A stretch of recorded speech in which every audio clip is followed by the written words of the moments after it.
Hi friends, എല്ലാവർക്കും പുതിയൊരു വീഡിയോയിലേക്ക് സ്വാഗതം. ഇന്നത്തെ വീഡിയോയിൽ നമ്മൾ നോക്കുന്നത് ബ്ലഡ് ക്ലോട്ടിങ് ഡ്യൂറിങ് ഡയാലിസിസ് ആണ് കേട്ടോ. അതായത് ഡയാലിസിസ് ചെയ്യുന്ന സമയത്ത് ബ്ലഡ് ക്ലോട്ട് ആവുന്ന കാര്യമാണ് പറയുന്നത്.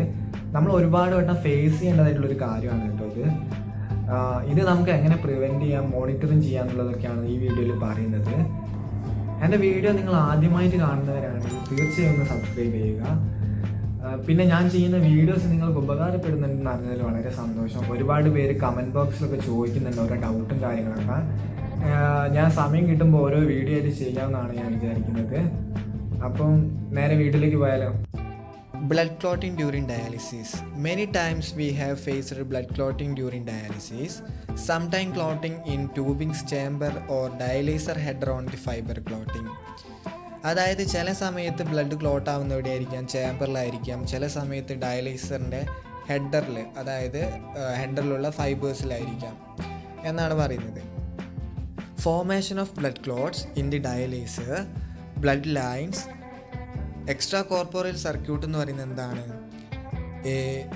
ഈ ഹീമോഡയാലിസിസ് എന്ന് പറയുന്നത് എന്താണ്? ബ്ലഡ് ഫിൽട്ടർ ചെയ്യുന്നത് പുറത്ത് വെച്ചാണ് അല്ലേ. അപ്പം ആ ഈ ഒരു സെക്ഷനെയാണ് നമ്മൾ എന്താ പറയുന്നത്, ഈ എക്സ്ട്രാ കോർപ്പോറൽ സർക്യൂട്ട് എന്ന് പറയുന്നത്. പിന്നെ എന്താണ്? A V fistula and A V graft, central venous catheters. ഇനി നമുക്കിതിൻ്റെ കാരണങ്ങൾ നോക്കിയാലോ, കോസസ് എന്തായിരിക്കും ഈ ഡയാലിസിസിൻ്റെ സമയത്ത് ബ്ലഡ് ക്ലോട്ട് ആവാനുള്ള കാരണം എന്ന് നോക്കിയാലോ. ഫസ്റ്റ് തന്നെ എന്താണ്? ആൻറ്റി കൊയാഗുലേഷൻ ആണ് കേട്ടോ പറയാനുള്ളത്. നമുക്കറിയാം ഈ ആൻറ്റി കൊയാഗുലേഷൻ എന്ന് പറയുന്നത് എന്താണ്? ഈ ബ്ലഡ് ക്ലോട്ട് ആവാതിരിക്കാൻ വേണ്ടിയിട്ട് നമ്മൾ എന്ത് ചെയ്യും? ഹെപ്പാരിൻ പോലുള്ള ഈ ആൻറ്റി കൊയാഗുലൻ്റ് ഏജൻറ്റ് യൂസ് ചെയ്യും അല്ലേ. അപ്പം ഇതെന്തിനാണ് ഈ ആൻറ്റി കൊയാഗുലൻ്റ് കൊടുക്കുന്നത്? നമ്മളെ ബ്ലഡിനൊരു പ്രത്യേകത ഉണ്ട് അല്ലേ.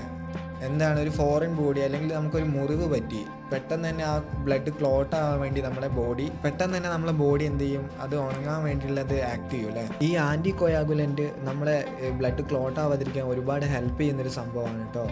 ഇത് നമ്മൾ മിസ് ചെയ്താൽ എന്താണ് സംഭവിക്കുക? ആൻറ്റി കൊയാഗുലൻ്റ് മിസ് ചെയ്ത് കഴിഞ്ഞാൽ എന്തായാലും ബ്ലഡ് ക്ലോട്ട് ആവും. അതുപോലെ ഇൻസഫിഷ്യൻറ്റ് ലോഡിങ്, പിന്നെ ലേറ്റായിട്ട് ഈ ബോളസ്, ഈ ഹെപ്പാരിൻ ബോളസ് കൊടുക്കുക, ആ സമയത്തൊക്കെ എന്തായിരിക്കും? ഈ ബ്ലഡ് ക്ലോട്ട് ആവും കേട്ടോ. ഇനി നമുക്ക് അടുത്ത റീസൺ നോക്കിയാലോ, ഈ ബ്ലഡ് ക്ലോട്ട് ആവാനുള്ള അടുത്ത കാരണം എയർ ഇൻ ഡയലൈസർ. അതായത് ഡയലൈസറിലോട്ട് എയർ വന്നു കഴിഞ്ഞാൽ, ഏതൊക്കെ രീതിയിൽ എയർ വരാം എന്നും കൂടെ നമുക്ക് നോക്കാം കേട്ടോ. Low blood flow, stenosis or thrombosis, suction in A V fistula, transfusion of blood during dialysis, frequent stopping of blood pump, inadequate priming, loose connection by A V needle, അതായത് A V fistula needle and tubings, and low blood flow rate എന്നിവയൊക്കെ കാരണം കൊണ്ട് നമുക്ക് എന്താവാം? ഈ blood clot ആവാമെന്നാണ് പറയുന്നത് കേട്ടോ. ഇനി നമുക്ക് ഇത് എങ്ങനെയാണ് ക്ലോട്ട് ആയോ ഇല്ലയോ എന്ന് മനസ്സിലാക്കാൻ നോക്കാം കേട്ടോ. Sign of clotting: venous pressure increase ആയിരിക്കും ആ സമയത്ത്. അതുപോലെ തന്നെ ട്രാൻസ്മെംബ്രെയിൻ പ്രഷർ TMB ഇൻക്രീസ് ആയിരിക്കും. ഇത് നമുക്ക് കണ്ടിന്യൂസ് അലാംസ് ഇങ്ങനെ തന്നുകൊണ്ടിരിക്കും മെഷീൻസ്. പിന്നെ എന്താണ്? ട്രാൻസ്ഡ്യൂസർ പ്രൊട്ടക്ടറിൽ ബ്ലഡ് കയറും. പിന്നെ എന്താണ്? Both chambers will be hardness. ഈ രണ്ട് ചേമ്പേഴ്സും എന്തായിരിക്കും? ഹാർഡ്നെസ് ആയിരിക്കും, നല്ല കട്ടിയായി വരും. പിന്നെ അതുപോലെ ഇതിൻ്റെ കളറ് ഡാർക്കായിട്ട് വരും. ഇനി അടുത്ത് നോക്കാൻ പോകുന്നത് മോണിറ്ററിങ് ആൻഡ് പ്രിവെൻഷൻ ആണ് കേട്ടോ. ഇത് നമുക്ക് എങ്ങനെ പ്രിവെൻറ്റ് ചെയ്യാം, മോണിറ്റർ ചെയ്യാമെന്നൊക്കെയാണ് നമ്മൾ നോക്കുന്നത്. ഫസ്റ്റ് തന്നെ visual inspection of circuit and don't miss heparin. അതായത് ആൻറ്റി കൊയാഗുലേഷൻ മിസ് ചെയ്യാൻ പാടില്ല. ഇൻ കേസ് ഹെപ്പാരിൻ ഫ്രീ കേസസിലാണെങ്കിൽ തന്നെ എവറി 15 മിനിറ്റ്സിൽ നമ്മൾ എന്ത് ചെയ്തുകൊണ്ടിരിക്കണം? നോർമൽ സലൈൻ വെച്ചിട്ട് ഫ്ലഷ് ചെയ്തുകൊണ്ടിരിക്കണം. അല്ലെങ്കിൽ ഉറപ്പായിട്ടും അത് ക്ലോട്ട് ആവും, ഉറപ്പാണ്.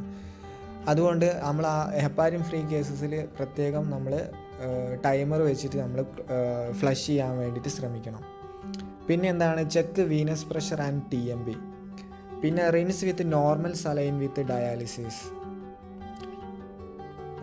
പിന്നെ tapping during rinsing with dialysis and increase dose of heparin if no bleeding risk. അതായത് ബ്ലീഡിങ് റിസ്ക് ഇല്ലാത്ത രീതിയിൽ കുറച്ച് ഹെപ്പാരിനൊക്കെ കൊടുത്തിട്ട് റീസർക്കുലേഷനിലിട്ട് നമുക്ക് എന്ത് ചെയ്യാം?